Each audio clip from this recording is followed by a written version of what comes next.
3/4 of a mile.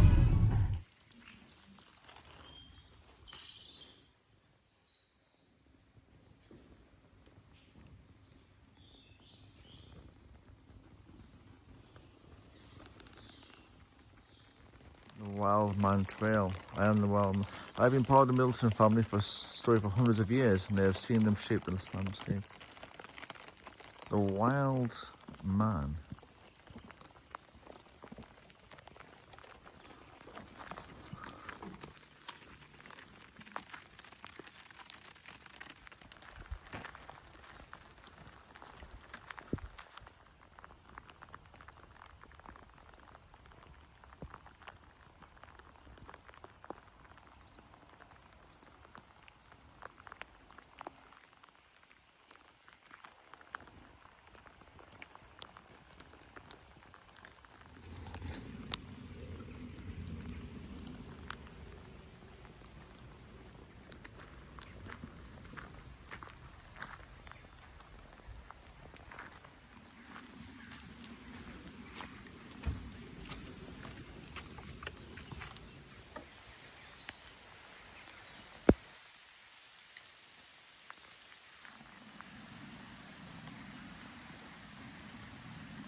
Owned horses in the period, they had to pay for their own uniforms and equipment, so he used to bring it up with what spare money he could spend on beer.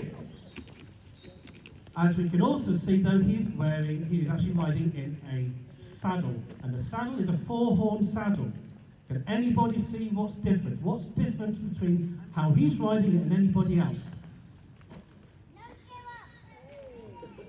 That's right, he is riding without stirrups. Stirrups hadn't been invented and introduced to Britain until about 1000 AD. His way of riding, he is pointing his toes to the ground, heels up, knees in, locking into that saddle. Very, very clever way of doing it. Very difficult. Very, very lots of training. Huzzah! Look at that, ladies and gentlemen. Round of applause.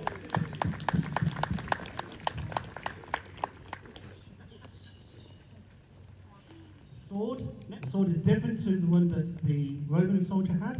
It is a broadsword in that it is wider. It is both a pointing, thrusting and a slashing weapon. And as you can see, it is also identified by the medieval period by having its crossguard, and that's designed to make sure that the enemy doesn't slice off its knuckles or fingers. This is a typical training routine that he'll be doing with Sir Philip Squire. Callum on the ground here is with a heater shield and a nasal helm, and again with similar helmet, sword, and they are training both the horse and to go on the ground and on the horseback to make sure that they are proficient in swordsmanship.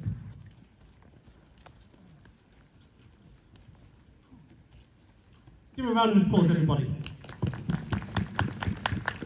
Moving forward 300-400 years, we have Trooper Edwards. He is dressed in the attire of a harquebusier of the Marquis. Again, it's all about learning how to ride your horse with the seat. This is again something that is very important as reenactors, that our horses, they are not contract horses, they are our own pets, so we have to teach them how to be and how to behave with other horses. Most people get told to keep their horses 1 horse's length distance from the horse in front. No, we have to teach us to keep side to side, knee to knee, shoulder to shoulder. And they have to make sure that they don't spook. So they have to be desensitised to flashing colours, noises, and loud bangs. So that was some excellent swordsmanship between the two cavalrymen there.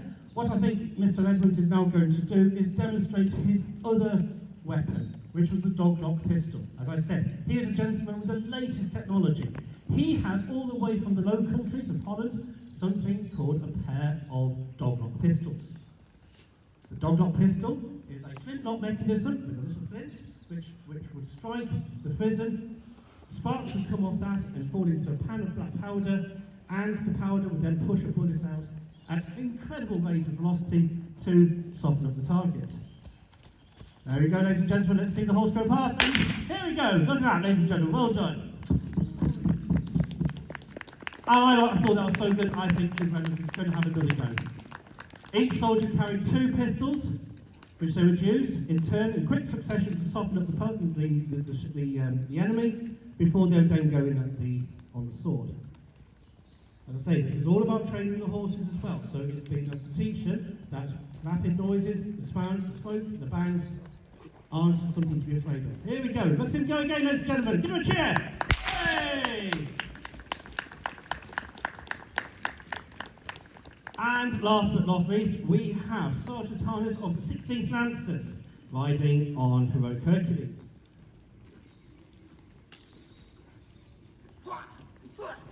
Go on, please. Yes! Yeah! Touch and thrust, well done. These rifles would often jam. Soldiers had to learn how to quickly clear that jam and carry on firing. So they're expected to fire at least 10 rounds a minute with rapid fire burns.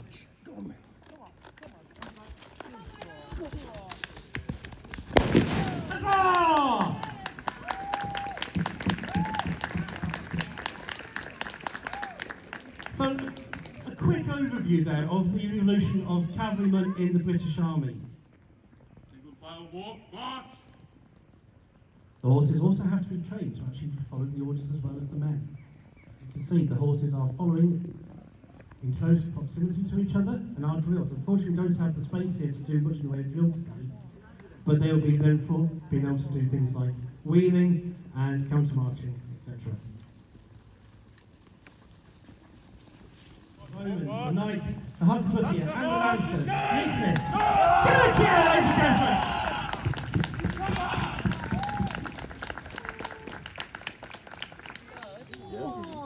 These are Roman songs.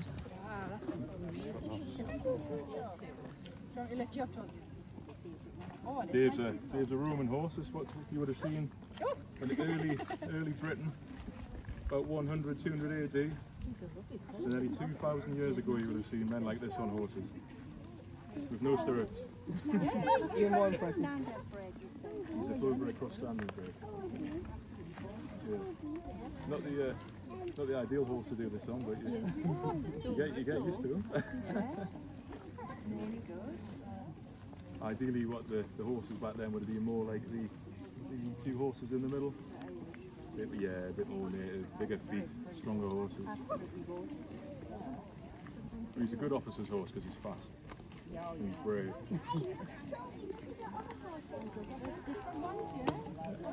He's gorgeous though. Oh, yes. He likes to wear his jewellery as well. There you are. You can reach him. You want deliberately There's a lot of force pushing you back, so it has a tendency to push your saddle back. Yeah, that's right.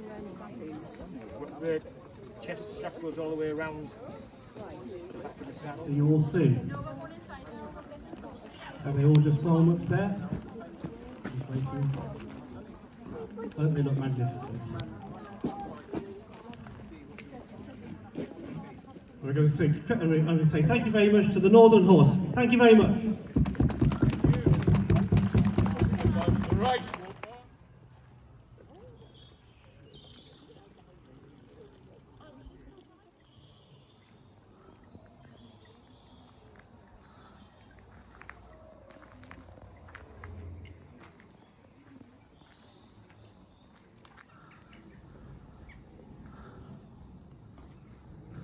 Lovely views as well.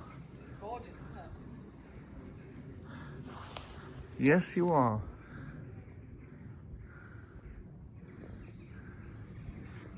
You are. Everyone's seeing it, you know. What? Sports Illustrated is seeing it as well. ESPN saying. Oh, yeah.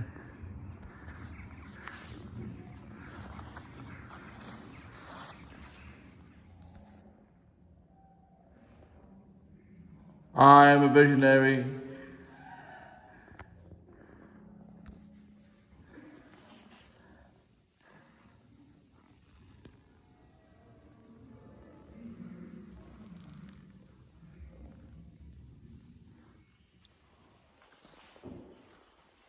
Jingles.